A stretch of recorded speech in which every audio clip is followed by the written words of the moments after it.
tapi mau ikut nih webinar hari ini. Nah, selamat datang di webinar hari Selasa, tanggal 26 Oktober 2021. Perkenalkan, saya Meliana yang hari ini akan memandu webinar sore hari ini. Nah, jadi hari ini, IC3 berkolaborasi bersama Zumba. Nah, kita mengadakan webinar dengan tema olahraga untuk menjaga kesehatan penyintas kanker. Nah, mungkin bagi sobat-sobat IC3 ataupun teman-teman yang hadir di sini udah pada tahu lah ya kalau bulan Oktober itu merupakan bulan kesadaran kanker payudara. Nah, tepatnya hari ini nih, tanggal 26 Oktober. Nah, tapi selain itu, ada yang tahu nggak Oktober ini sebenarnya ada peringatan yang lain lagi nih? Berhubungan sama tema kita, nah, saya kasih bocoran, tanggal 10 Oktober itu juga sebenarnya merupakan Hari Kesehatan Mental Sedunia. Jadi, benar-benar tema hari ini itu sangat kompak ya, kita satukan semuanya dengan mulai dari kesehatan mental, olahraga bagi penyintas kanker. Nah, saya ucapkan selamat datang bagi teman-teman yang di sini. Mungkin saya akan share sedikit mengenai tata tertib untuk webinar pada sore hari ini. Mohon ditunggu sebentar, teman-teman. Oke, nah untuk hari ini kita akan mengadakan, seperti yang sudah tertera pada flyer ya, kita akan mengadakan webinar bersama. Nah, tata tertib untuk webinar pada sore hari ini adalah peserta wajib mengikuti tata tertib. Kedua, peserta dapat menuliskan akun Zoom sesuai nama asli peserta. Jadi mungkin bagi teman-teman yang masih pakai nama gadget, mungkin bisa dibantu untuk merename. Nah, selama acara berlangsung, mohon maaf, kami mematikan fitur untuk unmute peserta supaya harapannya nanti saat pembicara maupun pemateri memberikan materi maupun sharing, tidak mungkin terganggu dengan mungkin ada yang kadang lupa untuk unmute atau yang lain hal. Nah, yang keempat, peserta jika ingin memberikan pertanyaan kepada narasumber, bisa menuliskan di kolom chat pada sesi Q&A nanti. Nah, jadi dengan format nama, asal, dan pertanyaan. Nah, kurang lebih nanti rundown acaranya akan seperti ini. Jadi, akan ada presentasi nanti dari Kak Jessie, kemudian juga masuk sharing oleh Kak Denada maupun Kak Evelyn, kemudian juga ada games dari One on Co, dan juga nanti setelah itu akan kita buka sesi tanya jawab. Jadi bagi teman-teman yang mau bertanya bisa tadi langsung menuliskan di kolom chat ya. Nah, kurang lebih itu info yang akan saya sampaikan sampai sekarang. Mungkin bagi teman-teman nih yang kok kayaknya ada nih teman-teman saya nih yang kayak bareng-bareng tapi belum join, bisa langsung diundang. Diundang di webinar sore hari ini. Oke, nah mungkin bagi teman-teman yang di sini belum tahu apakah itu IC3, nah, izinkan saya untuk share terkait video profil IC3.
Oke, terima kasih untuk para sobat IC3 yang sudah bergabung dan join pada sore hari ini. Oke. Next. Oke, boleh next? Ya. Oke, apa intensi Anda mengikuti webinar ini? Nah, saya pengen nanya dulu nih sama teman-teman. Kira-kira teman-teman ini mendaftar terus kepengen ikut gitu ya. Kira-kira tujuannya, intensi itu keinginan ya, apa yang ingin kalian dapatkan sih sebenarnya dari webinar ini? Boleh ditulis di kolom chat supaya saya bisa ngerti ya. Kalau kalian merasa nyaman, boleh teman-teman bisa tuliskan sebenarnya apa sih keinginan atau intensi kalian semua untuk mengikuti. Oke, ini udah ada yang menjawab nih ya dari Ellen. Ingin mengetahui olahraga untuk penyintas kanker. Oke, terima kasih Ellen udah menjawab ya. Terus kemudian mungkin teman-teman yang lain bisa sharing nih ya, kira-kira intensinya apa untuk mengikuti webinar ini ya, sambil saya akan masuk ke materinya ya untuk menjelaskan. Boleh next? Nah, ini adalah topik kita nih. Semoga ya bisa menjawab keingintahuan teman-teman semua ya. Diskusi kita pada hari ini, apa sih makna sehat dan sehat mental itu ya? Terus kemudian kesehatan mental penyintas kanker itu seperti apa? Dan kemudian cara menjaga kesehatan mental kita itu seperti apa? Semuanya akan dikupas, dibahas di hari ini. Boleh next? Oke, kesehatan ya. Kalau menurut definisi ya dari WHO ya, boleh dibaca tuh ya, keadaan atau status sehat utuh secara fisik, mental, dan sosial, dan bukan hanya suatu keadaan yang bebas dari penyakit, cacat, atau kelemahan. Jadi ternyata yang selama ini kita bayangkan, gimana kabar kalian, sehat? Oh sehat gitu ya. Nah, sehat itu biasanya dikaitkan dengan apa sih? Dengan kesehatan fisik ya. Kayaknya nih kepalanya nggak apa-apa nih ya, bahunya juga nggak sakit ya, kemudian kayaknya nggak ada keluhan apa-apa, nggak demam juga gitu ya. Maka ketika kita merasa sehat secara fisik, maka kita akan bilang, oh sehat, bagus ya, kondisi saya bagus secara fisik gitu, sehat gitu. Tapi ternyata setelah kita melihat lagi, kondisi sehat itu tidak hanya secara fisik loh teman-teman, tapi dari definisi saja sudah jelas ya terlihat bahwa sehat itu utuh secara fisik, mental, dan sosial, dan bukan hanya keadaan yang bebas dari penyakit, cacat, atau kelemahan. Di Undang-Undang Kesehatan di Indonesia juga sama, teman-teman ya. Hampir mirip nih, suatu keadaan sehat secara fisik, mental, dan sosial, di mana memungkinkan setiap manusia untuk hidup produktif. Nah, ini juga ya. Jadi banyak nih ya yang fisiknya sehat-sehat aja ya, tapi karena kondisi mentalnya nggak baik, jadi nggak produktif nih, menarik diri dari lingkungan sosial. Ternyata itu juga tanda-tanda loh teman-teman, bahwa kondisi kita nggak sesehat itu ternyata ya.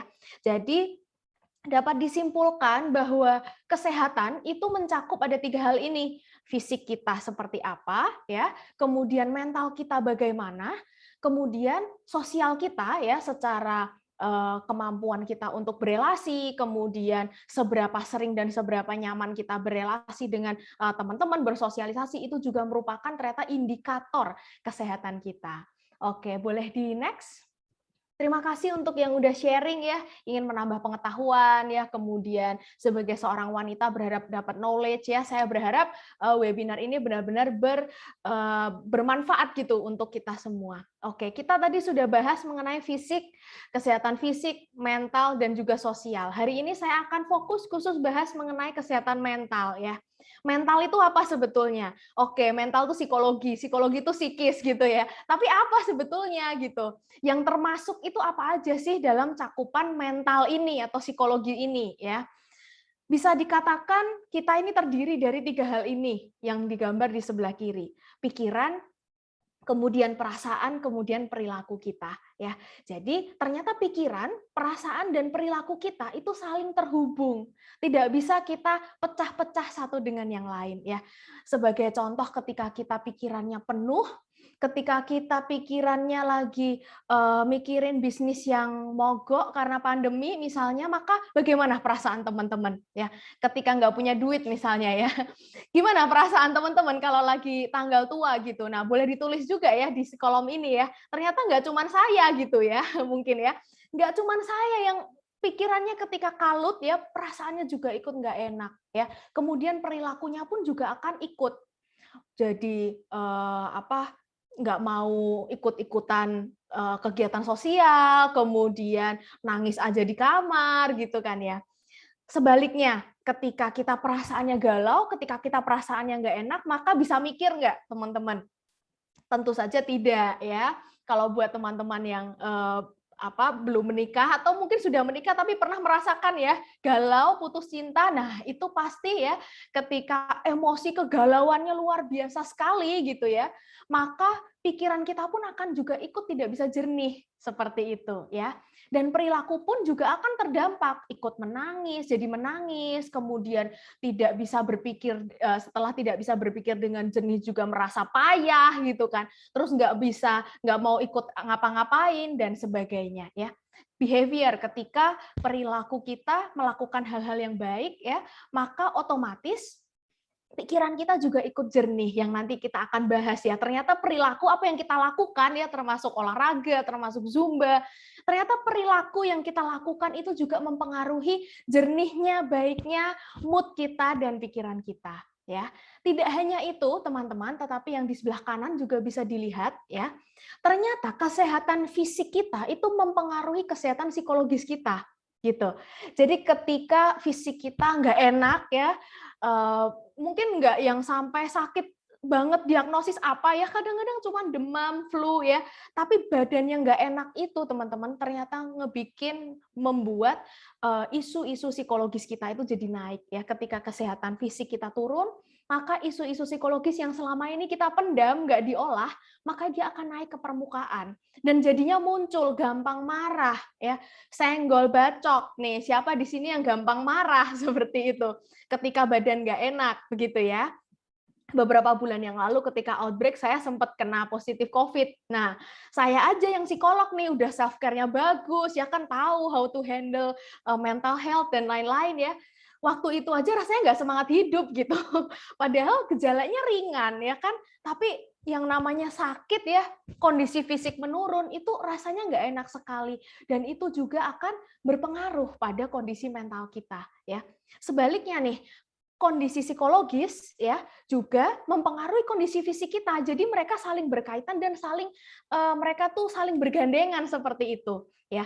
Ketika kita merasa cemas, stres, dalam tekanan ya, bisa dilihat di gambar di sebelah kanan. Ketika kita stres, yang aktif adalah saraf simpatetik ya. Saraf itu kemudian membuat kita nafasnya jadi pendek ya kan, kalau kita ngerasa cemas, stres atau lagi ada deadline yang menumpuk gitu ya, atau ada masalah dengan pasangan gitu, pasti tentu akan ada gejala fisik yang mengikuti kita ya. Nafasnya pendek, kemudian misalnya asam lambung nih, siapa di sini yang punya asam lambung juga, kemudian jantungnya berdebar, tangannya keringat dingin dan sebagainya ya. Dan sebaliknya ya, ketika kita bisa berhasil mengaktifkan saraf itu tuh, parasimpatetik namanya. Artinya saraf kalem ya, yang membuat kita jadi lebih tenang nih kondisinya. Maka ketika kita bisa menenangkan diri, kondisi psikis kita juga ikut tenang. Jadi mereka ini saling sangat-sangat terhubung. Mereka seperti soulmate ya, kesehatan fisik dan psikis kita. Boleh next? Oke, nah kita akan bahas secara spesifik ya kesehatan mental dari penyintas kanker itu seperti apa. Mungkin dari teman-teman ada yang memang juga penyintas kanker, tapi juga mungkin enggak juga gitu ya. Ingin tahu aja seperti apa sih begitu rasanya, seperti apa sih kondisi mental kalau seseorang itu terkena sakit kanker seperti itu. Yang pertama pasti muncul berbagai emosi yang negatif ya. Ini adalah beberapa saja gitu dari sekian banyak emosi. Emosi itu perasaan ya, perasaan yang negatif yang muncul. Muncul rasa shock ya, kaget, tentu saja di awal tuh denial, ah masa sih, jangan-jangan salah tuh si dokternya, jangan-jangan nih diagnosisnya salah ya, pindah rumah sakit lagi. pindah rumah sakit lagi, sampai akhirnya kok semua diagnosisnya sama, seperti itu. Muncul rasa shock, rasa denial, nggak percaya. Muncul rasa juga stres, cemas ya, mungkin nanti akan sharing juga dari Kak Evelyn ya, bagaimana nanti awal mulanya merasakan apa seperti itu menjadi penyintas kanker ini.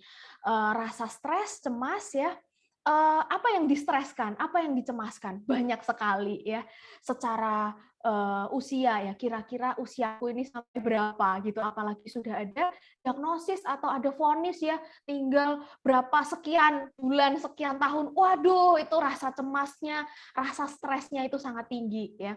Kemudian gimana keluarga yang ditinggalkan, apalagi kalau punya anak kecil, anakku masih kecil, bagaimana ini? Ya, terus kemudian cemas lagi, stres soal biaya ya. Mungkin ada yang tidak cemas soal biaya, tapi masih banyak loh ya orang-orang yang mencemaskan hal tersebut seperti itu. Tidak semua orang memiliki coverage atau memiliki kemampuan secara finansial untuk itu. Belum lagi mengenai pekerjaannya bagaimana. Kayaknya tuh dunia runtuh gitu ya. Pekerjaan saya gimana? Saya punya mimpi, saya karirnya tuh rencana umur 30, 40, 50 tuh seperti ini. Kok tiba-tiba sekarang divonis seperti ini ya.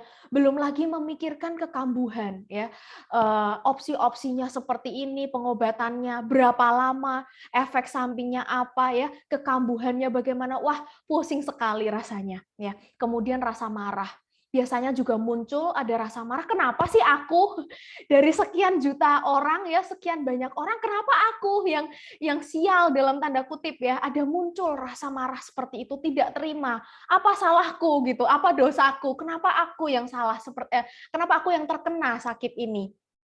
Kemudian ada hopeless, helpless juga ya, merasa nggak tertolong lagi, merasa patah semangat, merasa nggak ada semangat hidup lagi. Seperti itu. Karena pengobatannya kan jangka panjang nih ya. Jadi kadang-kadang dalam perjalanannya penyintas kanker nih capek gitu, merasa kehilangan semangat, kehilangan daya juang untuk hidup. Seperti itu ya. Ada hasil nggak ya? Jangan-jangan aku udah melakukan semua ini, mengorbankan semua ini, ternyata hasilnya tidak seperti yang aku kira. Ya, kemudian belum lagi komplikasinya, efek sampingnya dari pengobatan itu, dan kemudian kekuatan fisik yang menurun. Itu bisa bikin hopeless dan helpless tadi. Ya, kemudian yang terakhir, biasanya yang banyak muncul ya pada klien-klien saya yang memiliki kanker, yaitu perasaan sedih, depresif ya. Depresif itu tidak hanya sedih, tapi sedih, kemudian ada hampa, ya hampa tuh kosong, jadi rasanya tuh nggak ada maknanya hidup, dan kemudian ngerasa nggak berguna, nggak ada value-nya, nggak ada nilainya lagi hidupku ini, gitu. Jadi ini lebih dari sekedar sedih, ya. Faktor lain yang mempengaruhi kondisi finansial biasanya ya, apakah ada dana yang cukup yang memenuhi atau tidak, ya biasa akan mempengaruhi juga kondisi mentalnya, kemudian secara sosial apakah ada support sistemnya, dan kemudian dari pekerjaannya juga ya, apakah memungkinkan untuk dia tetap bekerja dalam kondisi dia terkena kanker. Kalau dia harus resign, harus nggak ngapa-ngapain, wah itu tambah kena mental gitu ya. Oke, boleh next. Ya, secara sekilas saja saya akan jelaskan mengenai menjaga kesehatan fisik ya. Tidur ya, tidur itu sangat penting, teman-teman. Ini tidak hanya untuk penyintas kanker aja, tapi untuk semua orang itu sangat perlu ya. Ini salah satu pilar dalam kesehatan, yaitu tidur. Tidur 7-9 jam di malam hari, di jam yang tertentu, itu akan membantu kita untuk resilient terhadap stres. Begitu ya, ada penelitian yang mengatakan seperti itu. Jadi ketika kita memiliki jadwal tidur yang tetap, yang teratur, misalnya jam 10 sampai jam 6 ya, atau jam 11 sampai jam 7, jam 8 misalnya gitu. Tapi jadwalnya tetap, maka ketika kebutuhan tidur kita terpenuhi dan berkualitas juga ya, maka otak kita akan lebih kuat untuk menghadapi stres. Ini juga salah satu yang menjadi indikator nih, apakah saya tidurnya cukup atau enggak. Biasanya ya ditandai dengan kalau mengalami stres itu saya kuat atau enggak begitu. Ini salah satu ciri-ciri yang biasanya saya tangkap untuk diri sendiri. Yang rasanya nih ibaratnya kehantem sama masalah sekian nih ya, tidur sama kurang tidur, cukup tidur sama kurang tidur itu lebih kuat ketika kita cukup tidurnya, ya. Ketika menghadapi masalah serupa tapi kurang tidurnya, kurang berkualitas ataupun durasinya juga kurang, maka rasanya itu nggak kuat untuk berjuang. Rasanya pengen berhenti aja, rasanya pengen nyerah aja. Seperti itu ya. Kemudian makan ya, jadwal dan menu bisa disesuaikan begitu dengan anjuran dari dokter karena setiap kondisi kan berbeda-beda ya untuk penyintas penyakit tertentu dengan komplikasinya begitu nanti akan ada saran dari dokter. Jadi sangat penting untuk mengerti dan mungkin bertanya ya, mungkin kadang kelewatan juga gitu dari dokter. Kita tanya gitu untuk jadwal makannya seperti apa dan menu-menu yang boleh dan tidak boleh itu apa saja. Seperti itu ya. Biasanya kalau saya anjurkan untuk klien-klien saya itu makan di ini tanpa komplikasi apapun ya.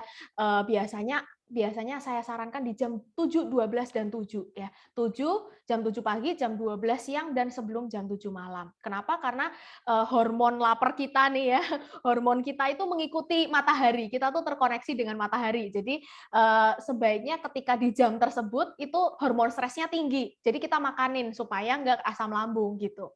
Tapi nanti kondisinya beda kalau punya asam lambung atau ada komplikasi tertentu, mungkin ada gula, diabetes dan lain-lain itu akan disesuaikan sama dokternya ya.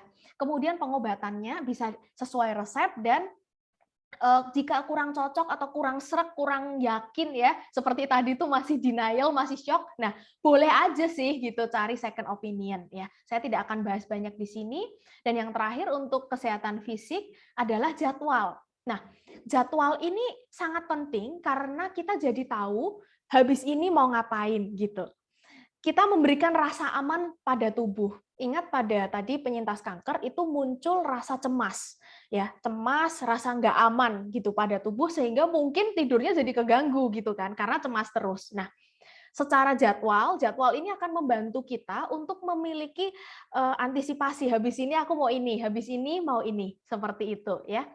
Jadwalnya disesuaikan aja dengan kemampuan, nggak usah ngegas banget ya. Kalau maksa banget harus produktif terus bun gitu, nggak harus seperti itu kalau sedang sakit ya. Di pandemi ini saya sampai menurunkan apa ya, karena saya tipe orang yang ngegas gitu ya, punya jadwal-jadwal yang padat sekali, full pack banget ya. Tapi saya menurunkan inilah apa jadwal saya ya. Yang penting apa sih? Yang penting minggu ini survive dan sehat dan waras itu aja udah gitu ya. Jadi kadang-kadang kita memang perlu adjusting itu gitu. Memang fisiknya nggak kuat karena ada penyakit tertentu nggak apa-apa, dikurangin nggak apa-apa. Value diri kita nggak berkurang ya. Terus kemudian hal ini jadwal juga bisa memberi rasa keberhargaan. Kalau ada goal tertentu, ada tujuan, keinginan tertentu yang pengen kita capai, tentunya kita akan muncul rasa apa ya, rasa puas ya untuk mencari atau mengejar itu. Nah, ketika punya goal nggak apa-apa tetap di breakdown dan tetap dilakukan sesuai jadwal meskipun sudah muncul diagnosis itu. Meskipun kalian itu teman-teman penyintas kanker nggak apa-apa. Tetap punya mimpi, tetap punya goal itu sangat-sangat bagus untuk kesehatan mental kita. Boleh next?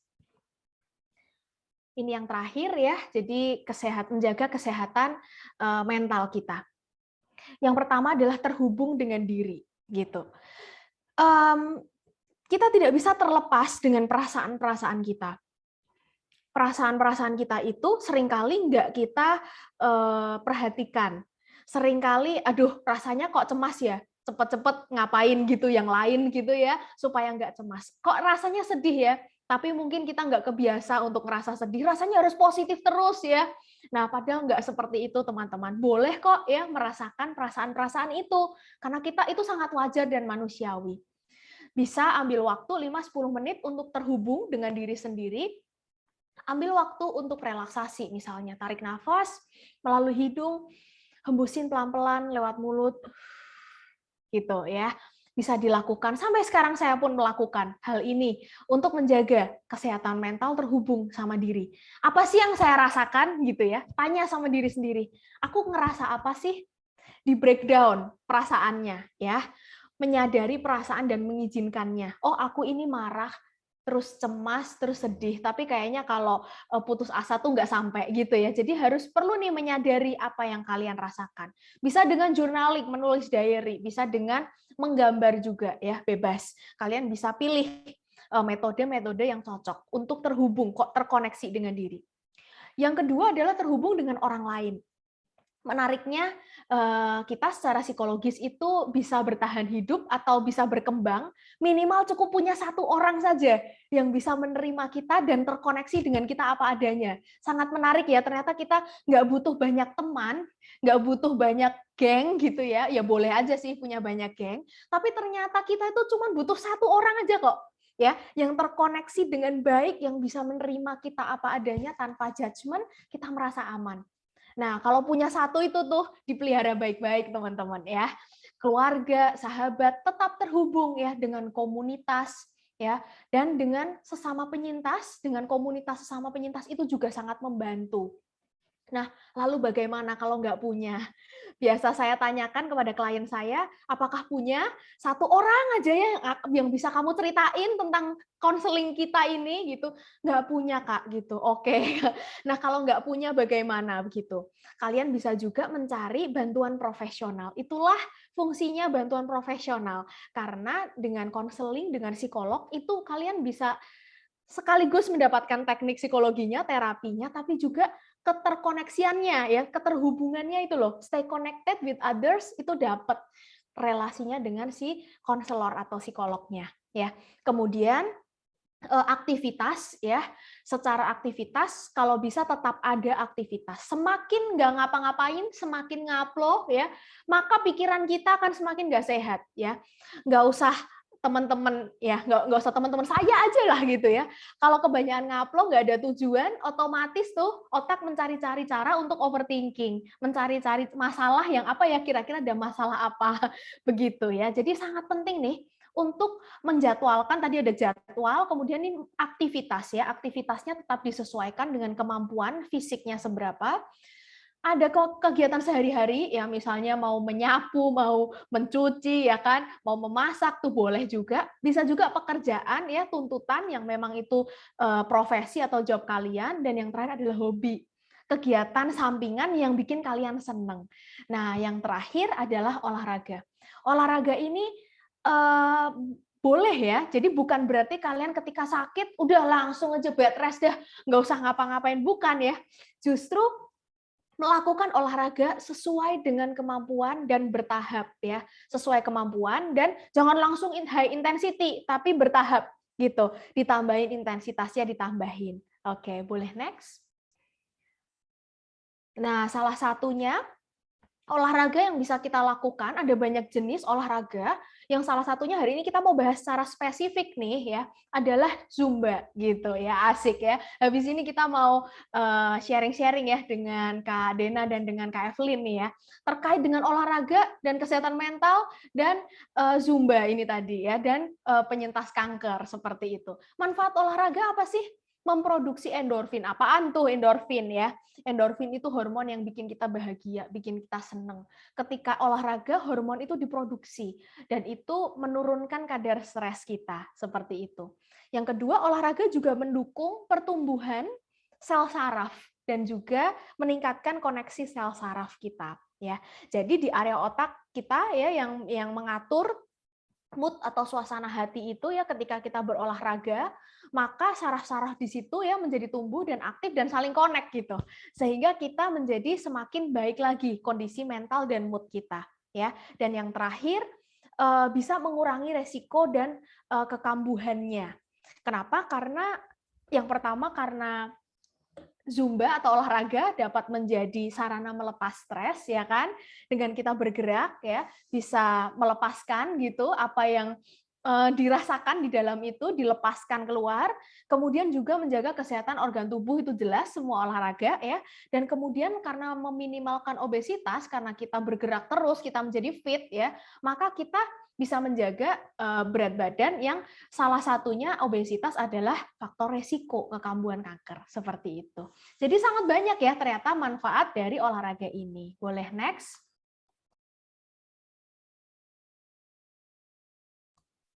Oke, the meaning of life is to give life meaning.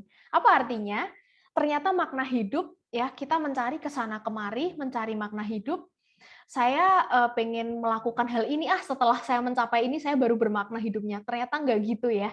Ternyata bagaimana kita menemukan makna hidup adalah memberi makna di setiap kegiatan, di setiap apapun yang kita lakukan dalam keseharian.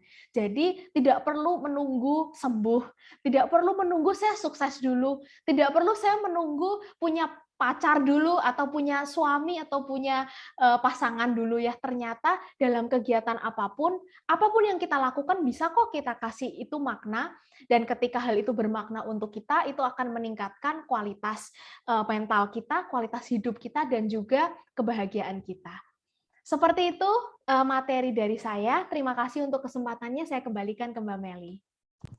Oke, thank you Kak Jessi. Wah, tadi banyak banget ya, banyak banget insight yang didapat. Jadi sebenarnya sehat itu mungkin kalau secara di pikiran mungkin yang penting badannya bugar ya. Ternyata itu ada dari 3 itu ya, cuma fisik, mental, dan juga sosial ya. Nah itu mungkin kita perlu eksplor lagi nih. Mungkin orang kadang merasa, oh coba aja nanti datang ke psikologi. Nanti ditakut orang dikira orang gila. Enggak juga, sebenarnya itu kesehatan yang harusnya juga penting ya. Kita juga harus perhatikan itu, enggak cuma kesehatan fisik aja. Nah, tadi mungkin menarik juga tadi quotes yang terakhir, the meaning of life is to give life meaning. Jadi sebenarnya kita jangan menunggu ya, justru kita juga harus proaktif untuk mencari mungkin meaning itu, kebahagiaan itu. Nah, mungkin banyak banget nih tadi udah yang dijelaskan oleh Kak Jessi. Nah, ini kayaknya udah ada yang mau tanya, tapi mungkin ditahan dulu nih ya. Kita akan ajak nih sekarang, saya akan ajak Kak Denada dan juga mungkin Kak Evelyn yang untuk berbagi. Jadi mungkin pertama tadi udah dibahas nih tentang kesehatan mental. Jadi kesehatan mental tuh menurut Kak Dena gimana sih? Soalnya yang saya tahu nih Kak Dena juga selain instruktur juga strong woman dan caregiver nih. Jadi gimana nih caranya buat selalu bikin positif ya, pikiran positif juga, karena jadi caregiver juga tidak mudah ya Kak. Ya, oke, aku sapa dulu semuanya. Halo Kak Meriana, Kak Evelyn, Kak Jessi, dan semua teman-teman yang sudah gabung sama kita sore hari ini. Senang banget dan aku bersyukur banget bisa dikasih kesempatan ini untuk bisa sharing, bisa ngobrol. Buat aku ini adalah kesempatan yang luar biasa. Jadi terima kasih banyak. Dan sebelum aku jawab, aku juga seneng banget tadi ngikutin banget penjelasannya Kak Jessi, dengerin banget, dan in a lot of ways di banyak hal yang Kak Jessi tadi sebutin, aku kayak langsung kayak gitu. Kayak ada eureka moment gitu. Wah, iya ya. Gitu. Jadi thank you so much juga Kak Jessi buat sharing hari ini. Insightful banget buat aku. Dan ya, aku dampingin Aisyah selama ini untuk dia menjalani treatmentnya dan perjuangannya. Dan aku pernah dulu banget waktu pertama kali Aisyah itu dapat diagnosa tegaknya gitu ya. Aku lupa siapa yang ngomong sama aku, tapi ada salah satu ibu juga dari yang juga adalah penyintas kanker juga, yang akhirnya bisa intas sama aku melalui DM Instagram, dan aku senang banget bisa dapat teman-teman baru.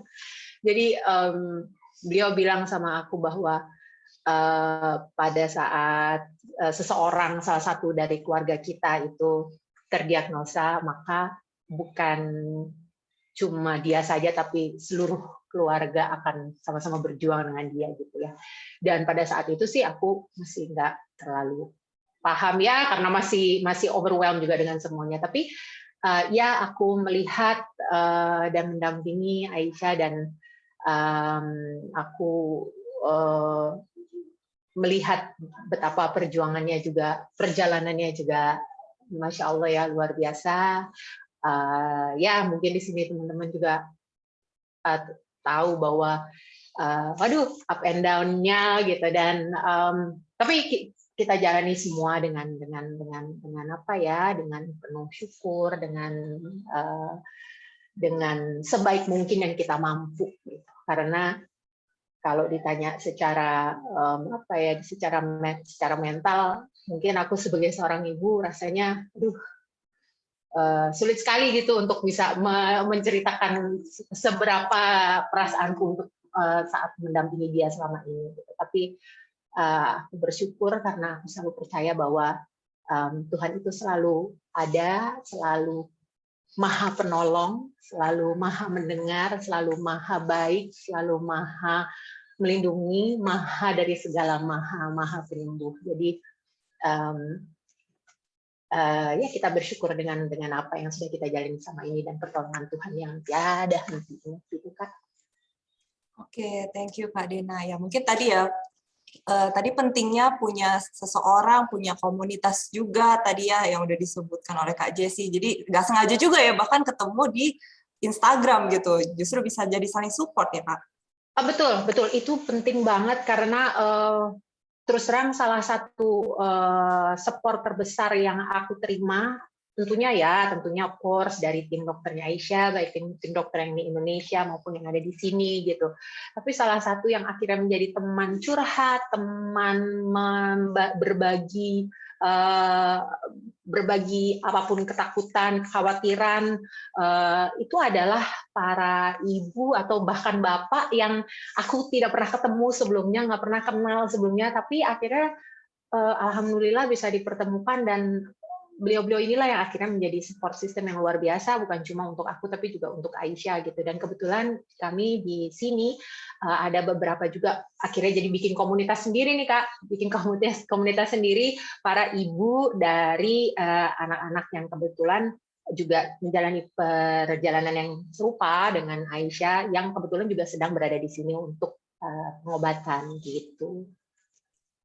Oke, nah sebenarnya kita juga penasaran nih, Kak Dena kan juga merupakan brand ambassador Nida Zumba. Mungkin awalnya tuh gimana Kak bisa bareng-bareng Zumba nih?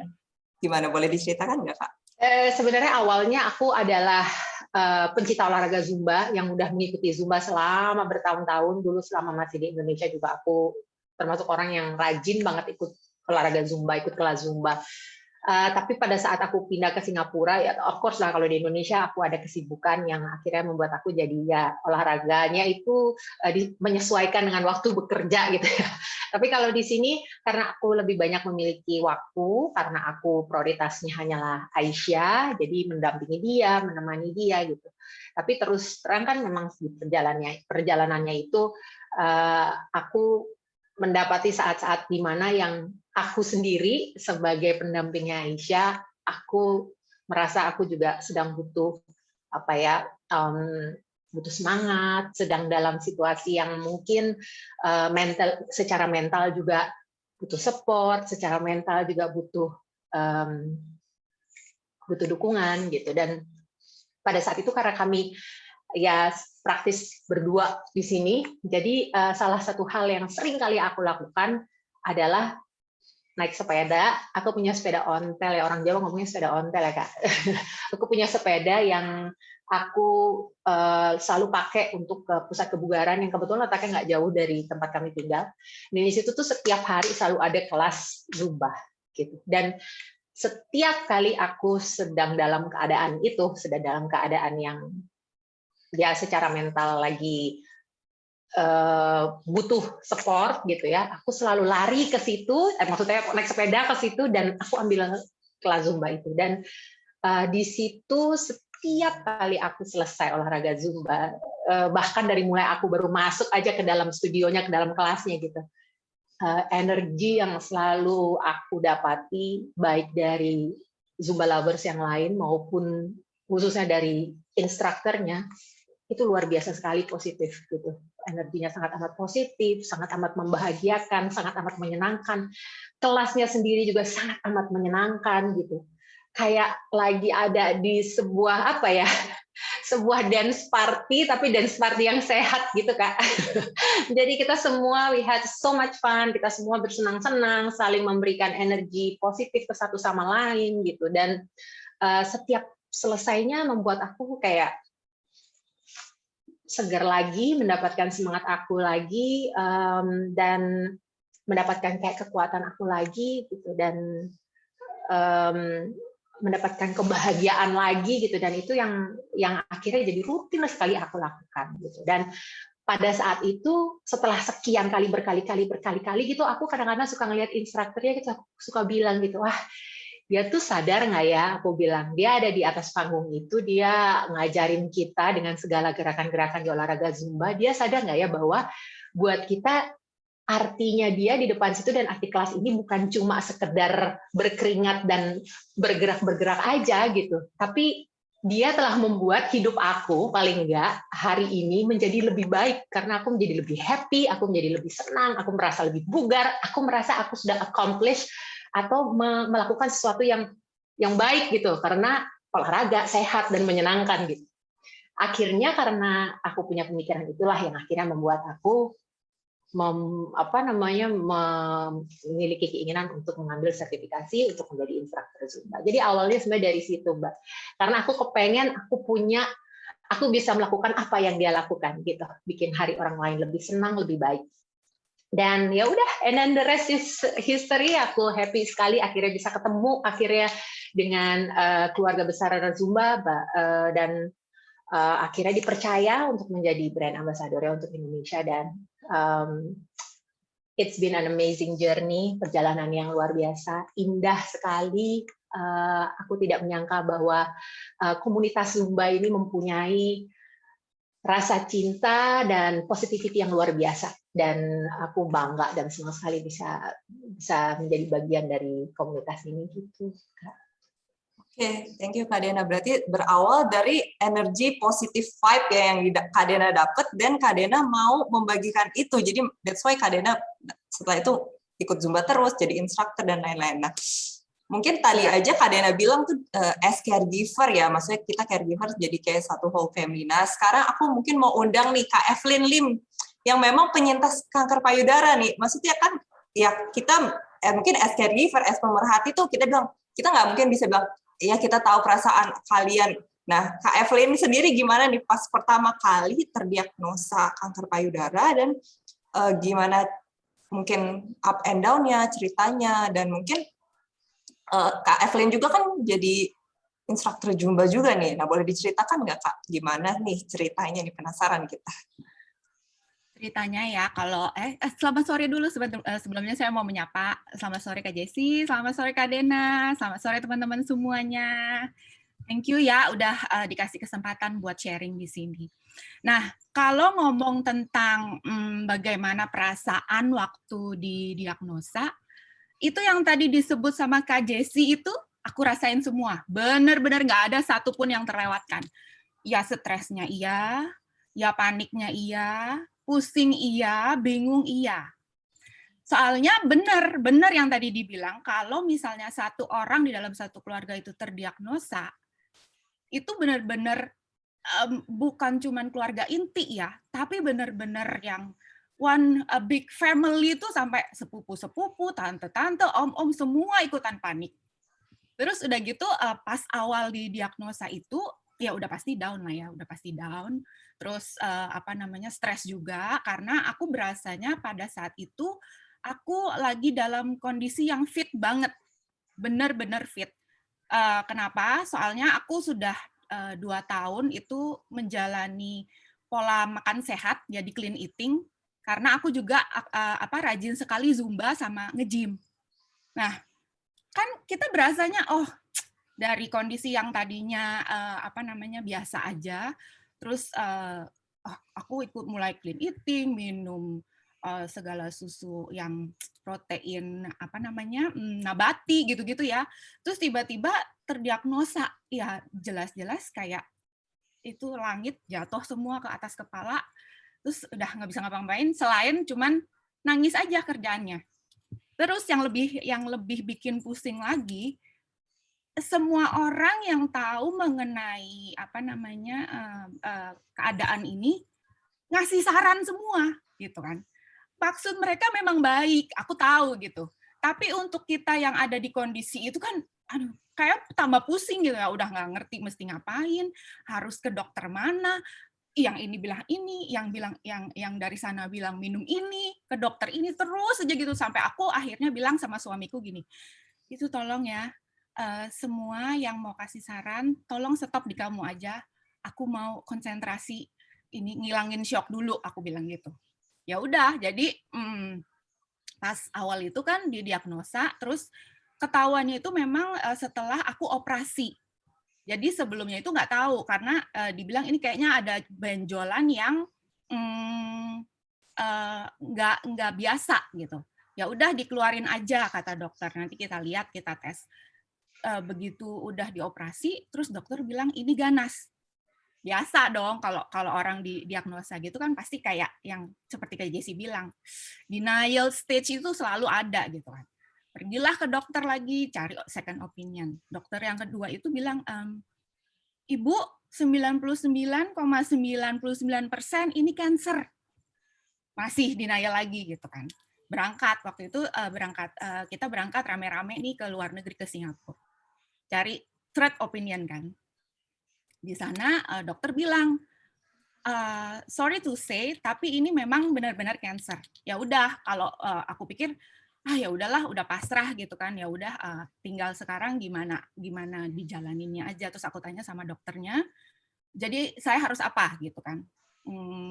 Apa namanya? Ya dokter kasih tahu harus jalanin kemo, harus nanti operasi, obat gini gitu. Ya udah, aku apa namanya? Oke dok, aku ikut aja. Pokoknya aku yakin dokter akan ngasih yang terbaik, solusi yang terbaik. Gitu. Terus tadi apa tadi Mbak? Sorry.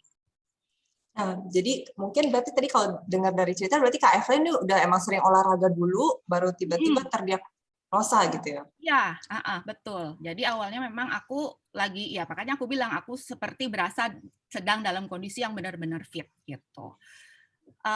Ya shock juga karena kan sebetulnya kalau ditelusuri dari apa namanya histori keluarga, memang dari dua sisi, dari orang tua, jadi dari papa aku dan dari mama aku memang dua-duanya ada histori cancer. Tapi kan biar bagaimana juga kita kan nggak pernah menyangka ya bahwa kita yang menjadi orang yang apa namanya harus mengidap cancer itu gitu. Jadi ya tetaplah yang walaupun kita sudah tahu, tetap aja itu merupakan satu pukulan yang ya lumayan berat buat semua keluarga sebetulnya. Gitu. Nah, berarti kalau Kak Evelyn sendiri juga apakah sama nih kayak Kak Dena? Jadi karena kayaknya udah pusing mumet, apalagi tadi banyak kayak yang ngomong sana sini, maksudnya bukan nggak mau dengerin, tapi tuh kayak kadang tuh lagi ya mungkin kayak kata Kak Jessie ya, maksudnya ya kita juga harus slow down untuk pikir ini kita berpikir jernih dulu nanti supaya bisa melewati. Nah itu apakah Kak Evelyn temukan juga itu di kelas Zumba gitu? Kan Kak Evelyn juga ikut jadi instruktur nih, ya kan kalau nggak salah. Aku sih sudah ngambil license tapi belum ngajar sampai sekarang. Memang dari sebelum terdiagnosa pun aku juga emang suka sama Zumba gitu kan. Terus waktu terdiagnosa dan ngejalanin treatment itu, memang aku ada baca kalau kita tuh sebetulnya tidak boleh diam aja di rumah. Karena pertama si treatment itu menyebabkan fatigue kan di badan. Infusan kemoterapi itu bikin badan kita tuh sakit-sakit semua. Salah satu cara untuk ngelawannya itu adalah dengan bergerak sebetulnya.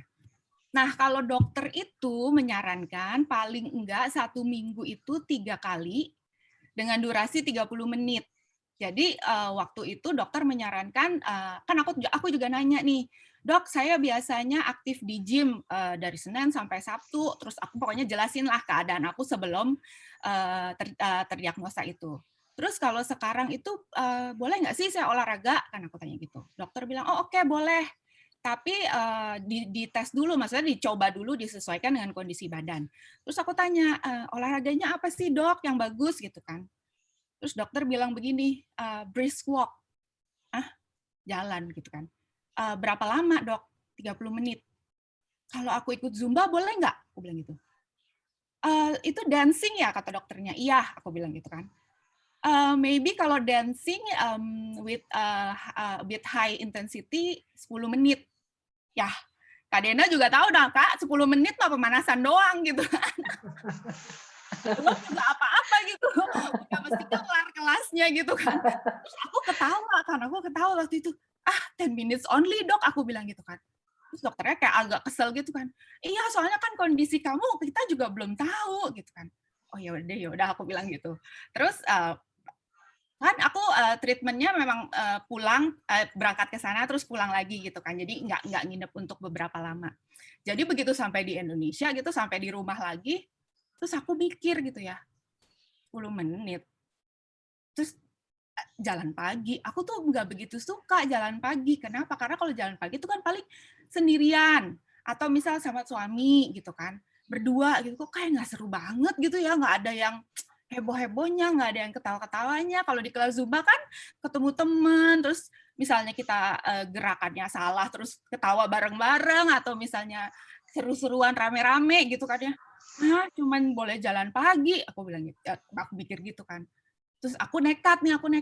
Padahal kondisinya waktu itu masih treatment loh, masih apa namanya, kemoterapi. Jadi yang biasanya aku hari Senin sampai Sabtu kerjanya di gym, aku coba nih, coba deh gitu kan, coba ngetes badan kuat apa enggak gitu kan. Ya udah aku coba masuk gitu. Aku bertekad kalau misalnya sampai nggak kuat ya udah sekuatnya aja gitu kan, atau enggak ya udahlah nanti aku ngerem terus aku keluar gitu kan. Tapi kondisinya adalah teman-teman Zumba itu kalau aku sudah terdiagnosa kanker. Jadi nggak semuanya tahu. Memang waktu itu aku sengaja nggak mau ngasih tahu ke semua orang supaya ya itu tadi, nggak semakin banyak orang yang mengkhawatirkan aku dan nggak semakin banyak juga orang yang memberi saran yang maksudnya baik tapi malah bikin pusing itu gitu kan. Ya udah aku coba aja gitu, aku ya udah nekat deh. Ternyata kuat juga loh Zumba. Mungkin karena ya itu tadi yang Kak Dena bilang kan, ada energi positif yang ditularkan di kelas Zumba gitu kan. Aku coba seminggu sekali dulu deh, hari apa gitu. Selasa kalau nggak salah. Terus aku coba lagi, ada kelas lain lagi nih, aku masuk lagi, coba kuat gak ya. Sampai akhirnya dalam masa treatment itu aku tetap kuat Zumba itu seminggu 4 kali. Dalam seminggu. Shock juga sih, maksudnya ternyata gue kuat juga ya gitu kan. Padahal ya itu lemas gitu, kalau sampai rumah ya nggak kepengen makan, atau kadang kalau makan ya keluar lagi gitu kan ya, karena memang efek-efeknya si kemoterapi kan memang seperti itu. Tapi aku berpikiran kalau misalnya aku di rumah aja nggak ngapa-ngapain, udah pasti pikirannya tambah yang enggak. Jadi lebih baik aku cari kegiatan yang positif, ketemu banyak orang, bisa ketawa-ketawa, jadi ngelewatin apa tuh namanya, semua treatment itu tuh ya udah lewat aja gitu, nggak berasa. Kurang lebih seperti itu.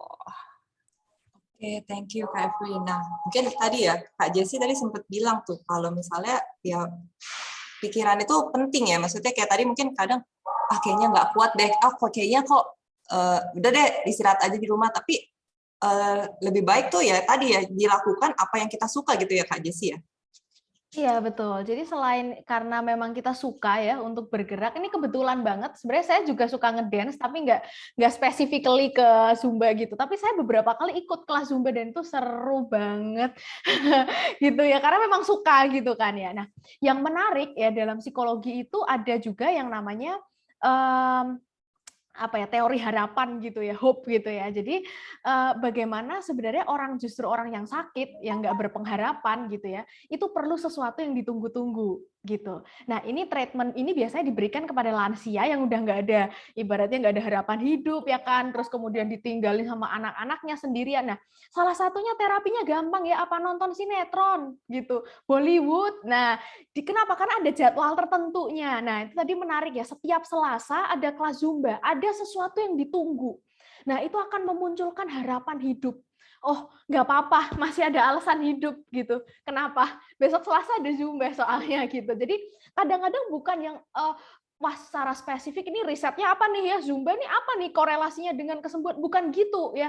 Tapi kadang-kadang simply karena ada jadwal tertentu yang kita sukai dan itu ada, dan itu kita tunggu-tunggu. Nah, ketika kita menunggu sesuatu masih ada alasan untuk hidup seperti itu ya. Seperti tadi ya, ibaratnya kayak nonton sinetron gitu atau nonton drakor ya, masih ada alasan nih untuk hidup. Kenapa? Karena masih ada episode berikutnya yang saya pengen tonton gitu ya. Seperti itu, Mbak Meli. Oke, thank you penjelasannya Kak Jessi. Nah, sebenarnya aku juga penasaran nih, karena tadi kalau sempat Kak Dena ngebahas Aisyah ya, kayaknya aku juga sempat lihat Kak Dena dance juga bareng Aisyah. Terus habis itu kayaknya sempat ada webinar juga tentang sama anak-anak gitu. Itu apa sih, Kak? Ya, jadi semenjak aku itu aktif jadi instruktur Zumba, aku kan akhirnya jadi sering baik ikut kelas secara online. Pada saat itu udah mulai masuk ke pandemi, jadi udah mulai banyak sekali kelas-kelas Zumba yang ditawarkan secara virtual gitu. Of course, aku jadi semakin sering Zumba karena di rumah gampang banget, tinggal langsung pakai baju, pakai sepatu, langsung nggak perlu keluar rumah. Terus aku juga akhirnya jadi lumayan reguler mengajar secara online, secara virtual juga. Nah, Aisyah suka ngeliatin aku gitu, dan tanpa aku sadari dia suka mengingat gerakan-gerakan koreo-koreo dari Zumba yang sering aku lakukan, dan dia suka perhatiin dan dia suka lakukan sendiri gitu. Akhirnya beberapa kali aku coba untuk mendaftarkan dia dan bikin dia join di kelas Zumba yang khusus untuk anak-anak. Dan ternyata dia happy banget, dia seneng banget. Walaupun pada saat itu dia masih kemoterapi, dan salah satu efeknya itu di Aisyah itu sebenarnya kakinya dia jadi agak lemah gitu, sering kesandung, kalau jalan sering kesandung kakinya sendiri, sering jatuh gitu. Jadi aku sebenarnya pada saat melihat dia mulai ikut-ikut Zumba, aku juga watch her closely banget gitu. Aku perhatiin, aku tungguin setiap kali dia Zumba, aku tungguin gitu. Tapi mungkin dia nggak bisa ngikutin seluruh gerakannya dengan sempurna, dengan baik gitu. Tapi kebahagiaan di matanya dia itu, terus kayak semangatnya dia, terus ketawa, terus ya itu ngelihat instrukturnya, ngelihat teman-teman yang lain yang juga ikut, juga bikin kayak dia jadi ya mungkin karena dia juga di sini di rumah aja nggak ngapa-ngapain, kita kan nggak boleh kemana-mana karena dia masih masih rutin kemo pada saat itu gitu. Jadi dia kayak punya teman-teman, di mana yang teman-teman yang lain juga memberikan dia semangat gitu di saat lagi olahraga Zumba. Dan disitulah aku punya pemikiran bahwa kalau Aisyah, aku bisa melihat anakku yang aku tahu selama ini kalau dia lagi habis kemo seperti apa, keadaannya seperti apa, tidak nyamannya seperti apa, tapi dia bisa aku lihat se-happy ini dan sesemangat ini. Menyenangkan sekali kalau ini juga bisa, apa yang dia rasain ini juga bisa dirasain oleh anak-anak lain yang juga mungkin sedang menjalani perjuangan yang serupa gitu. Dan sehingga pada saat itu membuat aku langsung ingin mengambil spesialisasi di olahraga Zumba sebagai instruktur untuk Zumba Kids dan Zumba Kids Junior.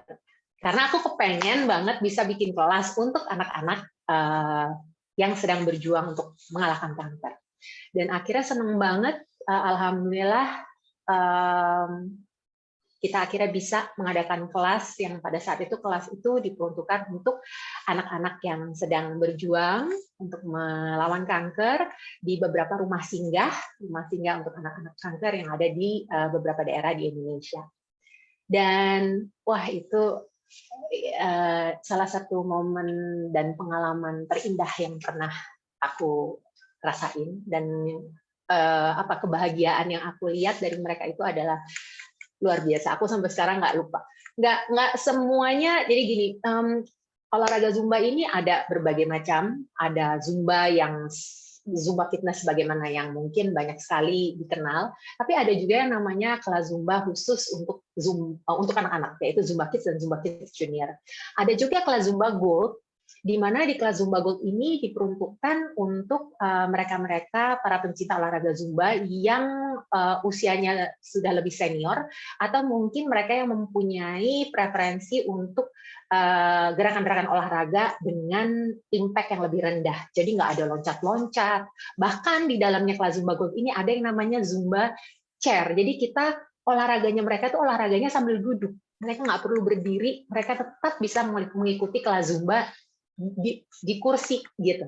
Dan ini bisa diperuntukkan untuk mereka-mereka yang mempunyai juga keterbatasan secara fisik dan kondisi untuk bisa mengikuti kelas Zumba sebagaimana kelas Zumba fitness. Gitu. Dan ini yang pada saat itu yang aku juga lakukan kepada anak-anak tersebut gitu. Dan mereka tentunya sudah mendapatkan clearance dari dokter yang merawat gitu untuk mengikuti kelasnya, dan mereka happy sekali, dan akhirnya sampai sekarang aku jadi terus mengajar kelas Zumba Kids secara rutin gitu. Dan ya ini yang tadi aku bilang, komunitas Zumba dan olahraga Zumba sendiri itu memiliki semangat untuk menebarkan positivity yang luar biasa gitu di semua lapisannya, baik instrukturnya, pencinta olahraganya gitu. Jadi hal yang indah sekali, pengalaman yang indah sekali, yang banyak sekali aku temui semenjak perjalananku menjadi bagian dari komunitas ini gitu, Kak.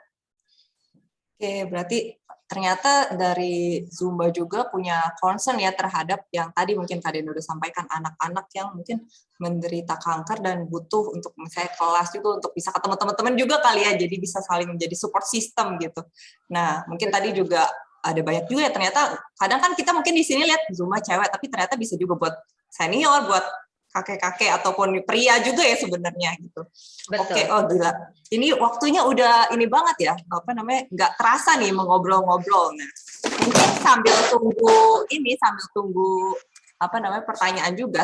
Nah, kali ini mungkin kita tutup dulu nih sesi sharingnya, dan kita akan masuk mungkin ke sesi untuk door prize nih.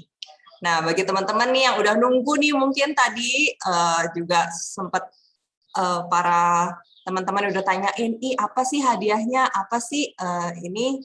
Nah, kali ini izinkan saya untuk share sejenak.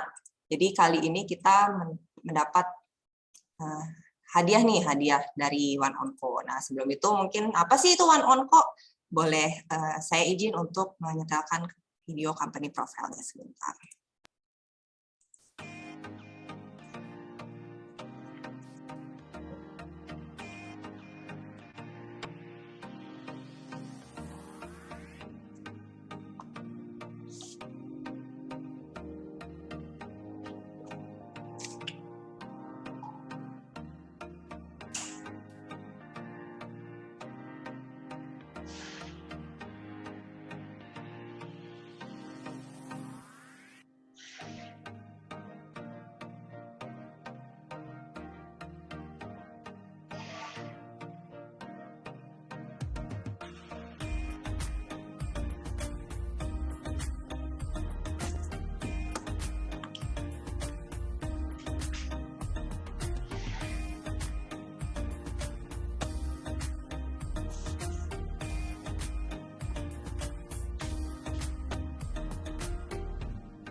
Oke, nah itu dia perkenalan dari One on Call. Nah sekarang aku minta nih partisipasinya lagi. Mungkin tadi Kak Jessi udah minta ya partisipasi untuk bisa stay di kolom chat nih jari jemarinya. Nah kenapa? Karena sekarang akan dibagikan hadiah melalui kuis. Nah jadi tadi mungkin udah pada lihat ya videonya. Nah sekarang kita akan main tebak One on Call. Nah, hadiahnya adalah saldo elektronik untuk 5 pemenang masing-masing mendapatkan Rp100.000.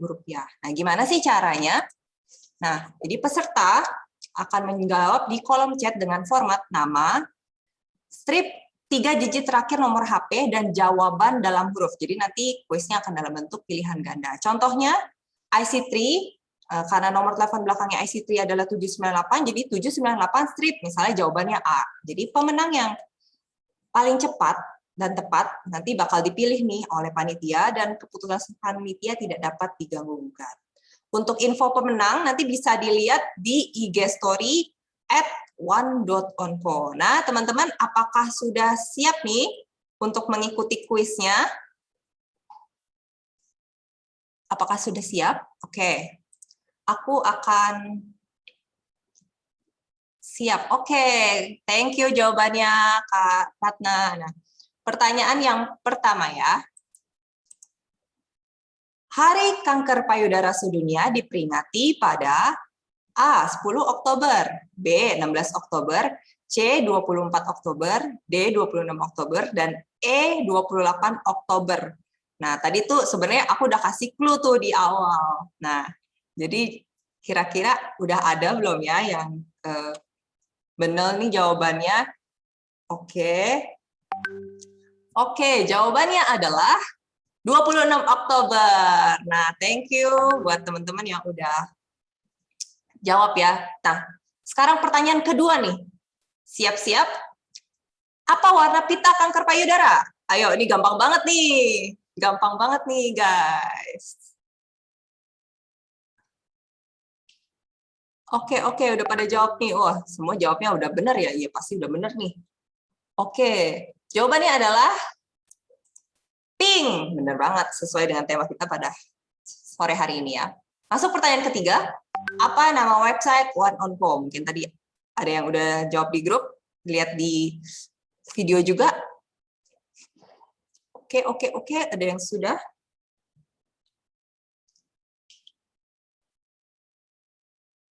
Nah, udah banyak nih yang jawab. Sip. Oke, jawabannya adalah B, www.oneonco.co.id. Masuk ke pertanyaan keempat ya, teman-teman. Siap-siap. Apa nama IG One on Call? Nah, tadi gampang banget nih, udah disebutkan nih. Sudah disebutkan tadi jawabannya. Tadi juga mungkin yang udah ikutan ini ya, mention IG story tentang acara ini yang buat dapat voucher USG Mamae. Nah, itu juga bisa tuh tadi, udah langsung tahu lah ya pasti jawabannya yang betul. Oke. Jawabannya adalah One.onco. Kita masuk pertanyaan yang terakhir. Apa sih tagline dari One on Call itu? A. Onkologi sehat. B. Onkologi total solusi tepat. Onkologi solusi sehat. Onkologi sahabat sehat. Onkologi total solution. Oke. Sudah adakah yang menjawab dengan tepat?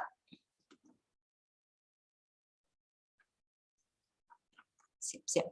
Jawabannya adalah onkologi total solution. Nah, buat teman-teman, jangan lupa dipantengin di One on Call-nya, nanti di linknya. Mungkin akan diumumkan maksimum ya 3 hari dari sekarang. Jadi dipantengin aja, di follow untuk One on Call-nya. Nah, berikut udah selesai nih giveaway kita. Nah, mungkin sekarang kita akan masuk sesi tanya jawab. Nah, sesi tanya jawab ini seperti yang tadi sudah saya infokan. Mohon menuliskan format nama, asal mungkin dari media, juga rekan-rekan media juga bisa.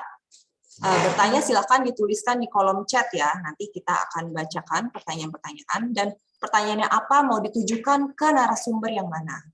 Nah,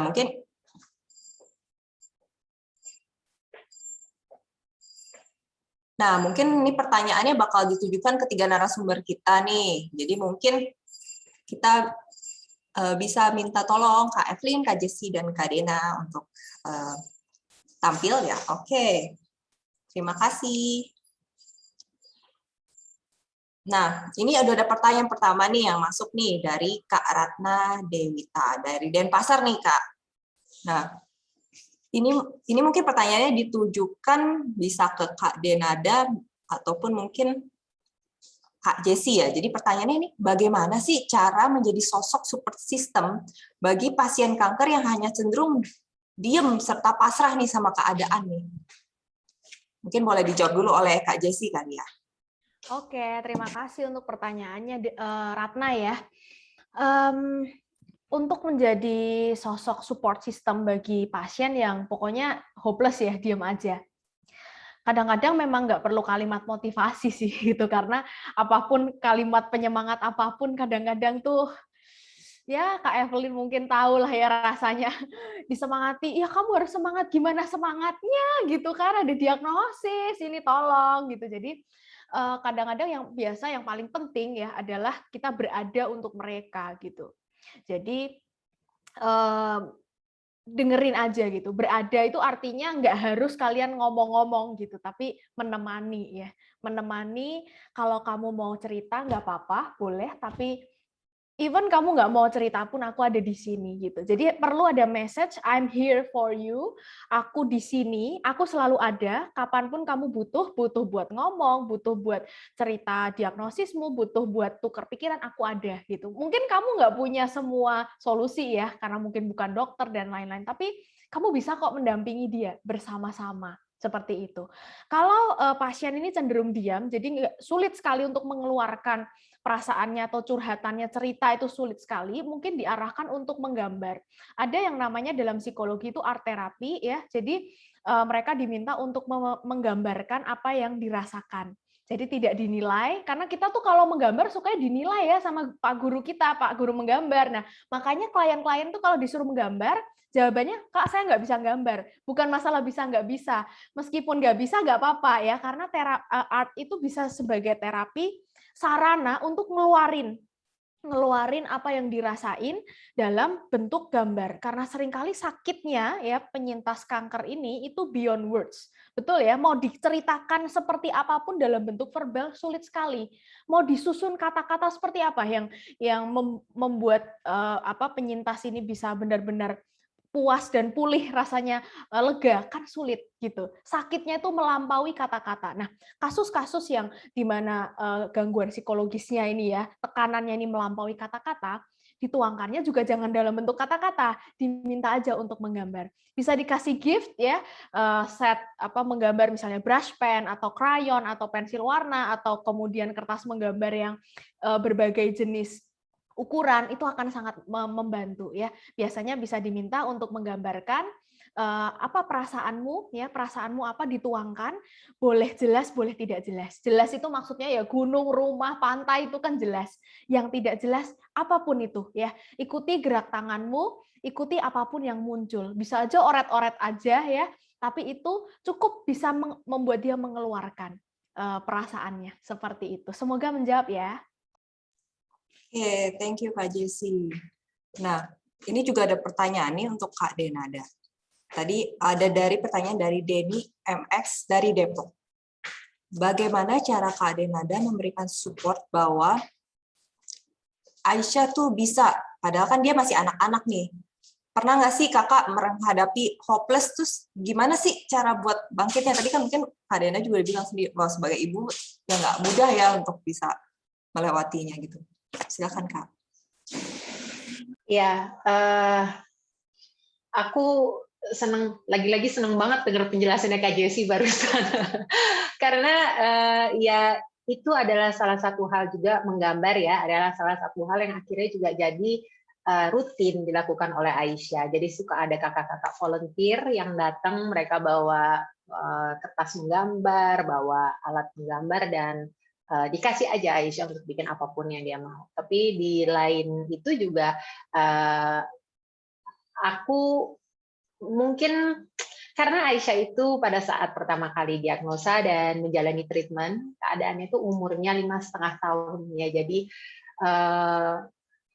masih anak-anak yang mungkin approach-nya pada saat itu aku juga sebenarnya lama mikirnya, aku harus bagaimana menjelaskan kepada dia perubahan yang harus dia jalani tiba-tiba ini gitu, kepindahan tiba-tiba harus ke Singapura gitu, apalagi terus tiba-tiba dia harus menjalani serangkaian prosedur-prosedur yang nggak nyaman, menyakitkan, yang dia nggak suka sekali gitu.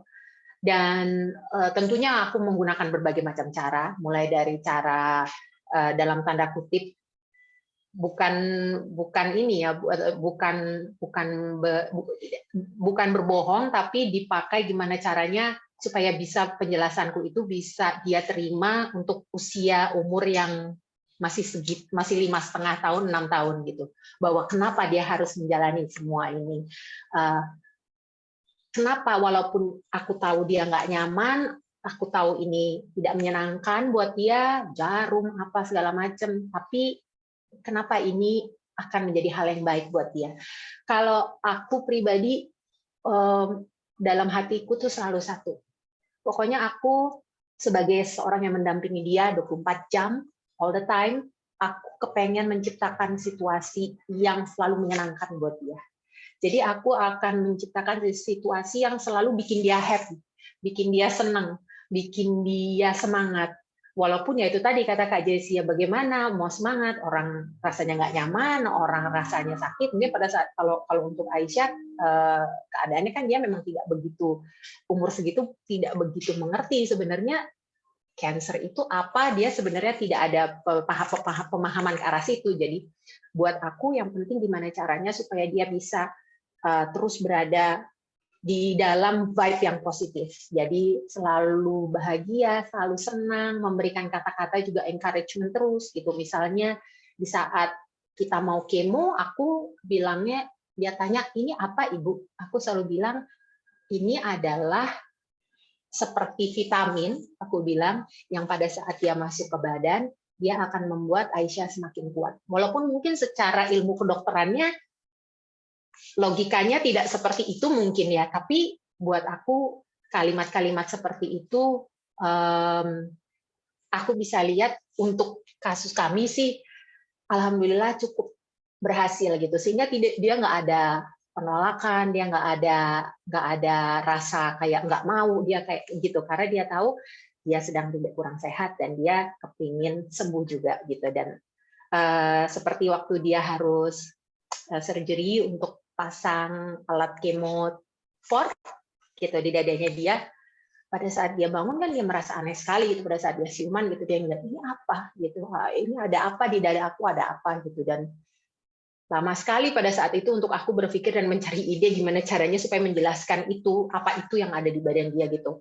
Of course dia merasa dia jadi berbeda dengan anak-anak yang lain, dia merasa menjadi aneh gitu. Dan pada saat itu akhirnya dengan pertolongan Tuhan tentunya yang keluar dari mulutku penjelasannya bahwa itu adalah alatnya Iron Man yang dipinjam oleh dokter dari Iron Man yang dipasangin ke dadanya Aisyah supaya Aisyah menjadi lebih kuat gitu. Sebagaimana Iron Man itu bisa menjadi orang superhero karena dia punya alat itu gitu. Jadi sehingga dia menjadi punya pemikiran yang positif lagi gitu, yang tadinya dia jadi agak gimana, tapi terus dia bilang setiap kali ketemu teman-temannya yang lain dia ada sedikit rasa, "Kamu tahu nggak, you know what, I have this is from Iron Man." Gitu. Tapi hal-hal yang kalimat-kalimat yang menurut aku bisa, walaupun ini aku yakin lah Kak Jessi pasti lebih mengerti secara keilmuannya, tapi kalau aku sebagai ibu pada saat itu adalah aku pengen menciptakan situasi yang sepositif mungkin, semembahagiakan mungkin buat dia gitu. Dan itu adalah juga salah satunya kami temukan selain juga melalui kata-kata, melalui sentuhan, melalui gestur, melalui situasi yang kita selalu ciptakan baik di rumah maupun di klinik. Tapi juga salah satunya adalah dengan membiarkan dia untuk melakukan hal-hal yang kira-kira bisa menyenangkan dia gitu, dan salah satunya ya dancing, doing Zumba. So aku rasa mungkin itu ya, memberikan sebanyak-banyaknya kebahagiaan, support yang positif, aura dan vibrasi yang positif, semangat yang positif selalu di sekitar dia. Itu. Semoga menjawab ya. Thank you nih Kak Dena udah sharingnya nih. Tadi bagaimana nih ya, mungkin Kak Deni yang sempat bertanya ya tadi. Nah sebenarnya juga ada pertanyaan dari Kak Deni juga nih untuk Kak Evelyn. Jadi pernahkah Kak Evelyn waktu di masa-masa ya mungkin awal-awal ya, itu kan tadi mungkin sempat dibilang kayak aduh down, itu sempat benar-benar kayak langsung merasa percaya dirinya itu runtuh, terus abis itu kayak menutup diri dari luar, atau gimana tuh Kak? Terus gimana caranya Kak Evelyn buat bangkit lagi? Kalau pas terdiagnosa itu sih aku masih yang biasa aja sih, nggak yang terus jadi nggak pede. Justru mulai agak paniknya itu ketika namanya juga cewek ya, ketika rambutnya mulai rontok. Nah, walaupun udah tahu juga nih kalau kena obat kemo efeknya pasti rambutnya rontok. Tapi kan kemoterapi aku tuh dibagi jadi 2 tahap. Tahap pertama nih, kan dokter sebut ya obatnya ini. Ya aku tanya gini, dok efeknya apa? Terus dokter jelasin begini, ntar nggak enak badannya, ntar sakit-sakit gitu kan. Aku sih sebenarnya nggak peduli sakit-sakit badannya gitu kan. Aku lebih peduli sama, dok ini bikin rontok rambut nggak? Dokternya bilang, belum tentu sih. Dan itu terbukti. Jadi selama aku kemoterapi tahap pertama itu rambutku nggak rontok. Tapi yang di kemoterapi tahap kedua ini parah banget sih obatnya, efeknya dahsyat banget. Jadi waktu itu aku berobat hari Senin, hari Minggu rambutku masih utuh, hari Senin berangkat ke Singapura, hari Rabu, jadi 3 hari, Senin, Selasa, Rabu. Hari Kamis udah mulai jatuh-jatuh semua tuh. Rambutnya udah, aku jalan aja, itu benar-benar jatuh yang ketinggalan. Itu udah mulai, aduh, nih gimana nih kalau botak nih gitu kan. Yang aku pikirin pertama kali adalah anak-anakku. Karena aku punya anak cewek juga kan. Nanti walaupun aku sudah menjelaskan gitu kan, mami harus berobat gini gitu.